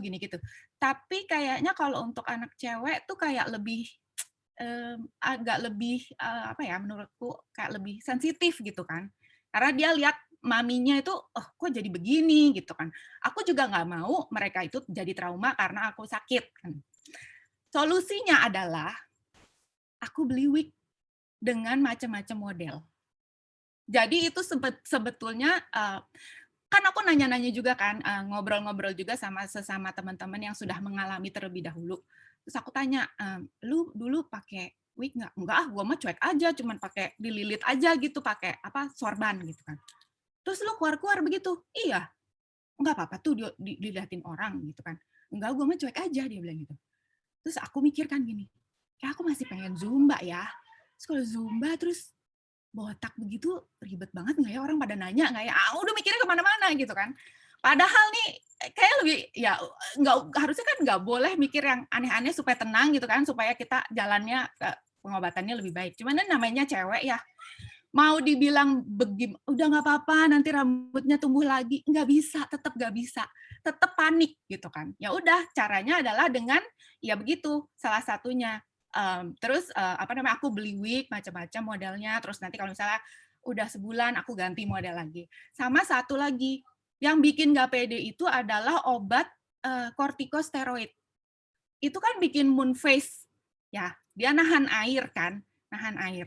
Tapi obat itu nggak boleh nggak diminum, harus diminum karena untuk menghambat efek jeleknya si kemoterapi itu. Kan kayak makan buah si malakama ya. Aku itu kan pertamanya awalnya nge-gym karena aku nggak mau gemuk, ya kan. Tapi ini kemoterapi, ini obat harus diminum. Kalau nggak diminum, ntar aku nggak kuat gitu nahan efeknya. Tapi kalau diminum, aduh kalau gendut lagi gimana ya? Masih mikir begitu loh, masih udah mikirnya udah nggak pokoknya ngelawan kayak enggak. Tapi ya memang namanya manusia ya. yang kayak gitu-gitu tuh juga jadi pikiran gitu kan. Terus aku pikir, ya udah deh diminum aja deh daripada ntar repot kan, masih kepengen zumba, masih apa ntar kalau lemes juga susah gitu kan. Ya udah deh bengkak-bengkak deh, gendut-gendut deh aku pikir gitu kan. Akhirnya aku minum dan ternyata emang bener-bener bikin mukaku tuh jadi bulet isi air semua gitu kan. Terus aku mikir gini, yang ada di pikiran aku, kayaknya nggak boleh gini terus nih.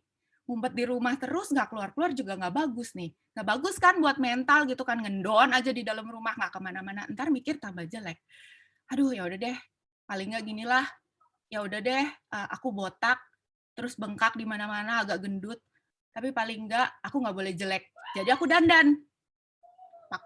Pasang bulu mata, pasang apa, pokoknya aku cari segala sesuatu cara itu supaya mood aku bagus lagi gitu kan.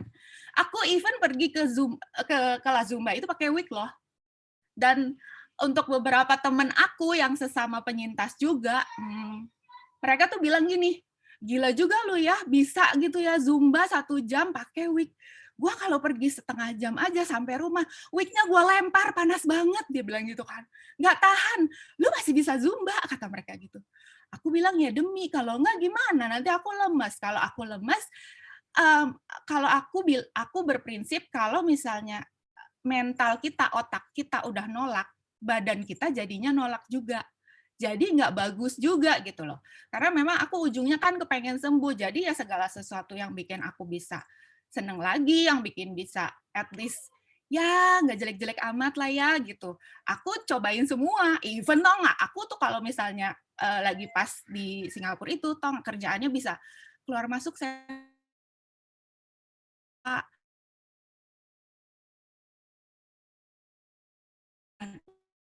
aku coba semua. Nah, terus tadi support siapa yang dirasakan berarti dalam hidup ya, yang jelas support dari keluarga dan dari teman-teman. Nah, khusus untuk teman-teman aku yang deket gitu ya, aku selalu bilang sama mereka, lu boleh menjenguk gua, kalian boleh menjenguk aku, tapi kalian nggak boleh mengucapkan kata-kata yang lu harus kuat ya, jangan menyerah, nggak boleh sedih-sedih. Kenapa? Karena aku kalau diomongin gitu yang ada, aku mewek terus, nangis terus. Jadi kan secara emosi juga nggak bagus. Jadi aku bilang sama mereka, kalian itu tidak boleh memperlakukan aku seperti orang sakit. Jadi ya udah, kita udah biasa gila-gilaan, ya udah gila-gilaan aja. Udah biasa ngaco-ngacoan, ketawa-ketawa, ya ketawa-ketawa aja. Dan aku juga minta tolong sama teman-teman, sama keluarga aku bilang, ini nanti kalau misalnya ada yang mau jenguk aku, boleh. Mau datang, boleh. Tapi boleh nggak minta tolong, datangnya jangan satu-satu. Tapi kalau bisa, barengan aja rame-rame. Karena selain capek kan ya mohon maaf sih, aku tahu maksudnya baik. Tapi kalau disamperin terus setiap hari kan capek juga gitu kan. Terus aku bilang, pesannya sama juga, boleh nggak jangan yang sedih-sedih terus yang cerita apa-apa. Ya udah biasa aja gitu. Aku sakit, ya sakit. Tapi it's not the end of the day gitu. Aku masih mau berjuang kok. Jadi jangan yang seperti menghantar orang ke peperangan terus nggak balik lagi. Jangan pesan-pesan yang aneh-aneh yang bikin sedih. Ya nggak mau ya aku bilang gitu. Even nih ya teman-teman aku nih saking errornya gitu ya. Aku di ruang kemoterapi bisa cekikikan sendiri karena bacain WhatsApp grup mereka yang ngomongnya aneh-aneh gitu. Aku sampai bilang nanti dikira suster-suster sama dokter-dokter, aku agak nggak bener nih. Orang di mana? Di ruangan kemoterapi bukannya diem aja, ini malah ketawa-ketawa, nggak karu-karuan. Jadi ya memang menurut aku support system itu penting. Tapi kita sebagai orang yang mengalami cancer itu ada baiknya juga kita ngomong dan menyampaikan ke mereka apa sih yang sebenarnya kita pengen itu gitu. Yang nggak kepengen yang kita nggak kepengen mereka lakukan ke kita ya kita ngomong aja gitu. Supaya di kedua belah sisi itu enak gitu kan, karena kalau misalnya teman-teman atau keluarga itu kan pasti bingung kan mau ngapain nih, kita mesti ngomong apa nih sama si orang ini gitu kan. Nanti kitanya misalnya yang jenguk orangnya ekstrovert, ternyata yang dijenguk introvert, terus kita ketawa-ketawa jadi salah gitu kan. Nah sebaliknya juga karena aku ekstrovert ya aku bilang nggak boleh ada yang ngomong aneh-aneh, nggak boleh ada yang sedih-sedih karena nanti gue capek nangis terus, aku bilang gitu. Ya kurang lebih seperti itu. support teman-teman penting, support orang terdekat penting, support dari komunitas seperti yang komunitas Zumba juga penting. Jadi segala sesuatunya itu kalau misalnya dikombin, sebetulnya itu yang bisa bikin kita tuh bangkit lagi gitu loh. Jadi udah nggak lemes-lemes lagi dan nggak merasa, oh ini tuh udah akhir dari segalanya gitu, kurang lebih. Oke, thank you Kak Evelyn. Wah, berarti tadi banyak yang saya supportnya dari keluarga iya, komunitas Zumba iya, teman-teman mungkin tadi WA grup juga iya gitu ya. Nah, ini juga ada pertanyaan lagi nih, Kak Dena, ini mungkin pertanyaan yang terakhir kali ya. Oh, nggak kerasa nih, bahkan kita udah hampir ini nih, kalau di sini udah hampir jam 6 ya, kita udah lewat dari jam ini, tapi nggak apa-apa karena kita topiknya sangat menarik nih sore hari ini. Nah, Kak, ini ada yang tanya nih dari Kak Elita Bojonegoro. Jadi, apakah olahraga yang dilakukan nih untuk semua stadium kanker nih sama atau beda-beda? Mungkin Kak Dena kan juga ada mungkin sempat belajar yang anak-anak untuk Zumba Kids dan lain-lain. Nah, itu gimana sih Kak biasanya? Tentunya untuk anak-anak yang memang pada saat itu sedang masih aktif melakukan treatment dan mereka masih di dalam dan menjalani protokol kemoterapi, tentunya berbeda. Dan yang paling penting pertama adalah untuk mengkomunikasikan dengan dokter yang merawat, gitu, bahwa apakah diperbolehkan untuk melakukan aktivitas fisik ataupun misalnya olahraga, dan mungkin bisa dijelaskan dulu kepada dokternya olahraga seperti apa, seperti tadi yang Kak Evelyn cerita, harus menyampaikan dulu kepada dokternya bahwa ini olahraga jenis ini yang kepingin aku lakukan dan intensitasnya kira-kira seperti ini, dan mungkin akan sekian frekuensinya gitu. Itu menurut aku penting sekali gitu. Jadi pada saat dulu kami bikin kelas itu pula, satu syarat yang utama adalah untuk bisa mendapatkan surat izin dari dokter yang merawat gitu.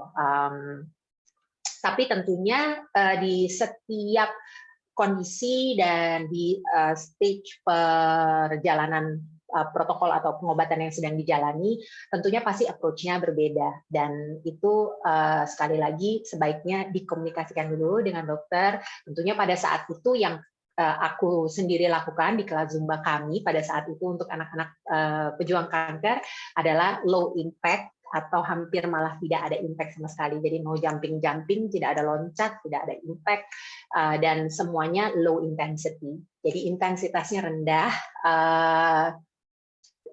Jadi gerakannya semuanya betul-betul dirancang dan disesuaikan. Gitu. Tapi again, sekali lagi yang aku tekankan dan harus selalu diingat, digarisbawahi adalah make sure sebelum kita, sebenarnya ini berlaku untuk siapa saja pada saat kita ingin melakukan sebuah olahraga yang baru, gitu, yang belum pernah, apalagi yang belum pernah kita lakukan sebelumnya, sebaiknya memang idealnya itu untuk mengkomunikasikan atau mendiskusikan dulu mungkin kepada ahli kesehatan atau tenaga medis yang merawat kita selama ini, gitu, baik dokter pribadi, dokter keluarga, gitu, ditanyakan dulu dan dikonsultasikan dulu. Itu akan menjadi lebih aman karena bisa disesuaikan dan bisa diketahui apakah olahraga tersebut cukup baik, cukup aman untuk kondisi dan situasi kita secara fisik.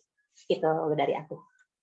Oke, thank you Kak Dena. Berarti ya mesti awalnya juga harus konsultasi ke dokter yang terkait dulu. Nah, nanti mungkin untuk misalnya kalau di sini kan kita membahasnya Zumba ya, maupun nanti olahraga-olahraga lain, mungkin nanti kita bisa kasih tahu nih instrukturnya, oh kata dokternya kayak gini-gini, jadi mungkin nanti kelasnya pun bisa disesuaikan ya, lebih seperti betul itu. Sekali. Itu yang penting juga Kak. Jadi kami para instruktur Zumba, kami selalu bagian dari pelatihan kami itu adalah salah satunya istilahnya SOP-nya itu adalah untuk menanyakan pada partisipan kami apakah ada dari partisipan kami yang mempunyai kondisi-kondisi kesehatan tertentu, gitu. Jadi penting untuk juga memberitahukan apapun kondisi kesehatan kita atau misalnya ada riwayat cedera kepada siapapun instruktur Zumba yang akan melatih kita atau akan memberikan kelas kepada kita. Jadi supaya kami tahu dan supaya kami aware, kami bisa memberikan perhatian yang lebih dan juga kami bisa memodifikasikan gerakan-gerakan supaya juga aman untuk semua, gitu. Thank you nih untuk semua narasumber kita nih, Kak Dena, Kak Jessie, Kak Evelyn.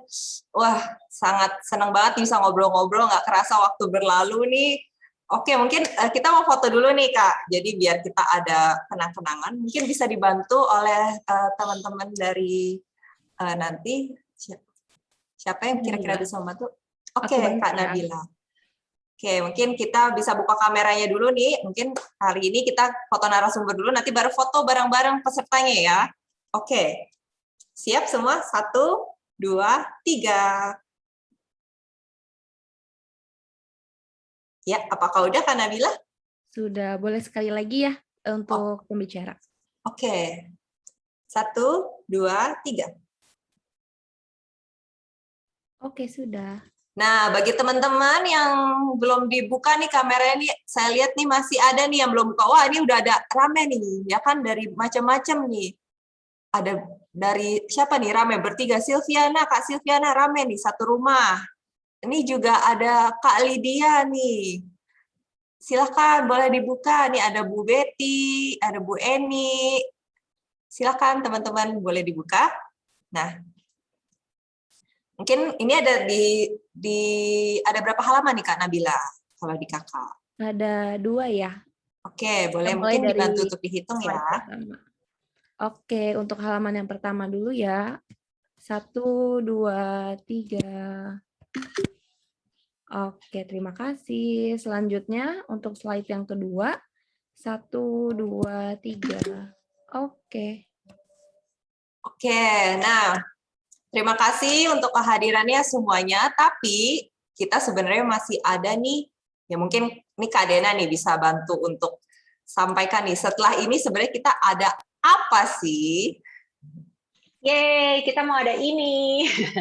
Jadi untuk teman-teman semua, hari ini setelah selesai webinar ini, nanti jam 19 waktu Indonesia Barat, kita akan mengadakan kelas Zumba gratis. Jadi kelas Zumba gratis ini tentunya sehubungan dengan acara webinar kita hari ini dalam rangka Bulan Kesadaran Kanker Payudara. Jadi ini aku bersama dengan teman-teman, dengan mentor-mentor aku, ada Zes Poza, ada Zes Olivia, ada Zumba Instructor Sasa, Deborah, dan Zumba Instructor Ega, dan kita akan 90 menit senang-senang bareng, party bareng, karena aku selalu bilang olahraga Zumba itu adalah olahraga bahagia, olahraga yang paling nggak berasa olahraga, jadi lebih senang disebutnya Zumba Party, karena rasanya kayak party. Jadi buat semua teman-teman yang mau join di Zumba Party kita nanti jam 19 kita ada dress code warna pink, tapi kalau memang teman-teman bisa pakai warna pink, of course akan seru banget kalau ngelihat kita semua nanti bisa dancing dan Zumba sama-sama dengan warna pink, tapi kalau enggak pun just come and join the fun. Kita benar-benar berharap semoga teman-teman nanti malam bisa join bersama dengan kita. Gitu, Kak. Oke, thank you. Nah, mungkin bagi yang bingung, aduh gimana sih ini meeting ID-nya ini segala macam. Nah, tentang aja karena linknya itu sama dengan link webinar sore hari ini. Jadi yang udah dapet linknya tentu bisa masuk lagi langsung ke kelas Zumbanya. Nah, tentunya, nah mungkin itu informasi yang sudah akan kita ini ya berikan nih setelah ini. Nah, mungkin kita juga akan mengetahui, mungkin tadi sempat apa sih, aku juga mau perkenalkan kembali, mungkin tadi ada yang ketinggalan di saat tadi di awal, IC3 itu adalah komunitas kanker. Nah, bagi mungkin teman-teman yang ingin bertanya, kita punya WhatsApp grup juga di 081 117 117 98 ataupun di Instagramnya @ic3.id. Kita juga ada Facebook dan YouTube, itu sama di akun Indonesia Cancer Care Community. Nah, dan gak lupa juga nih, karena hari ini nih kita bisa terlaksana karena ada dari support dari Zumba juga. Nah, bagi teman-teman mungkin yang penasaran, pengen tahu lebih jauh tentang Zumba itu apa, kelas-kelasnya, mungkin langsung bisa ke websitenya di www.zumba.com/id-id. Nah, untuk Instagram, Twitter, dan YouTube-nya bisa dicari @zumba. Nah, ini paling gampang karena udah verified, udah dicantang nih. Jadi nggak usah takut salah, nggak usah takut nyasar, pasti langsung ketemu gitu. Nah, kita juga hari ini ada Kak Jessie yang juga dari Solution dan juga founder dari Hope Psychology Center. Nah, di sini ada Instagramnya @hop.psychologycenter, WhatsApp-nya di 0823 2881 0858. Dan juga di Twitternya @psychology_hop. Di sini juga ada Telegramnya Hopeful People ya. Ada juga di LinkedIn Hop Psychology Center, websitenya hopscicenter.com, dan juga TikTok @hoppsychologycenter. Wah, banyak banget ya ini, kayak udah bisa diakses nih dari seluruh sosial media nih kayaknya ya, lengkap sekali. Nah, thank you teman-teman untuk kehadirannya pada sore hari ini, pada semuanya udah join, udah mau ikut nih tentang bagaimana sih kesehatan mental, apa sih pengaruhnya olahraga, dan gimana sih kita udah dengar juga nih sharing dari penyintas dari Kak Evelyn. Dan jangan lupa ikutan kelas Zumba nanti jam 7, kita ketemu lagi bareng-bareng. Dan jangan lupa pakai baju pink. Oke, saya Meliana, saya undur diri, saya ucapkan terima kasih bagi teman-teman semua, sobat-sobat IC3, maupun Zumba lovers, maupun mungkin follower-follower dari Kak Jessie juga yang sudah bergabung dalam webinar sore hari ini. Nah, izinkan saya untuk share exit survey, jadi mungkin bagi teman-teman yang mau memberikan saran ataupun ada masukan bagaimana sih untuk webinar kita pada sore hari ini, boleh banget izinkan saya untuk share ya.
Terima kasih untuk semua yang sudah hadir pada sore hari ini.